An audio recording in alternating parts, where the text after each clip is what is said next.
тэргүүн төс хүчит бурхан өөрийн сэнтигээс хааны эрх мэдлэр захирдаг. Тэрээр орчлон ертөнц болон бүх зүйлийг захирдаг бөгөөд газар дэлхий даяар биднийг залж чиглүүлж байна.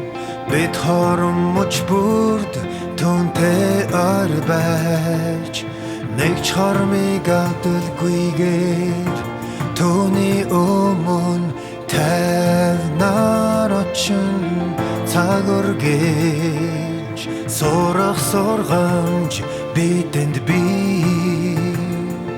Хүрээдэн бий орчин хүмүүс үйл явдал зүйлс түүний сэнтийн зөвшөөрөлтэй оршин байдаг.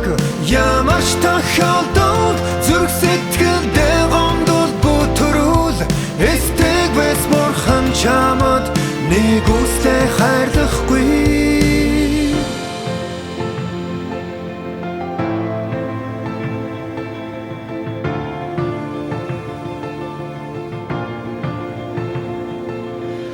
Өчн тусвал энэ бурхны хайр түүний сэн санаа зориг үн гарцаагүй байгаа. Би чинь багхан зовлон тулж болооч сатанаас ирэх санааг бүхүүлэн ав. Өвчин дундаа бурхныг магтаал дундаа бурхныг таашаа. Өвчнөд нүр тулахдаа бүзүрх алд ахин дахин ирж хайсаар бай бүү буужуг. Бурхан чамайг гэрэлтүүлж гэгэрүүлнэ. Явин итгэл ямар байсан бэ? Төгс хүчит бурхан бол хэмжээшгүй чадaltaй юмч билээ. Өвчнөд оршин гэдгэн өвтхийнээр сүнсэн доршин гэдэг гэрүүл байхнээр ганц ч болов амьсгал үлдсэн цагт бурхан чамайг өхүүлэхгүй.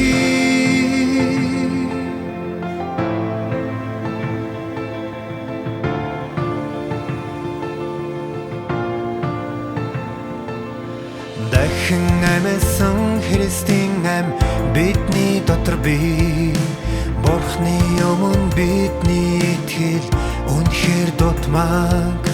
Бурхан бидний дотор жинхэнэ итгэл нэмэх болтугай. Бурхны үг үнэхээр сайхан, Бурхны үг бол хүчтэй эм. Энэ нь диаволууд болон сатаныг шившгэлдэг. Бурхны үгийг ухаархан бидэнд дэмжлэг болдог. Түүний үг бидний зүрх сэтгэлийг хурдан авардаг. Энэ нь бүхнийг амьдлуулж бүгдийг амар тайван болгодог. Итгэл бол дангуайлан гүртэй адил амьтаа зурлаж үхлээс айдаг хүмүүс гаталхад хэцүү. Харин амиа өгөхөд бэлэн хүмүүс хөл алдалгүй. Санаа амар гаталж чаддаг. Хүмүүс хулчхар аимхай бодол тэвэл энэ сатан тэднийг мангартуулж бидний итгэлийн гүрийг гаталж бурхан руу орох гэж айдгаас болж байгаа юм. Сатан өөрийн бодыг бидэнд илгээхийн тулд боломжит бүх аргаар оролдож байгаа. Бид бурхнаас биднийг гэрэлтүүлж гэгэрүүлэхийг гуйн.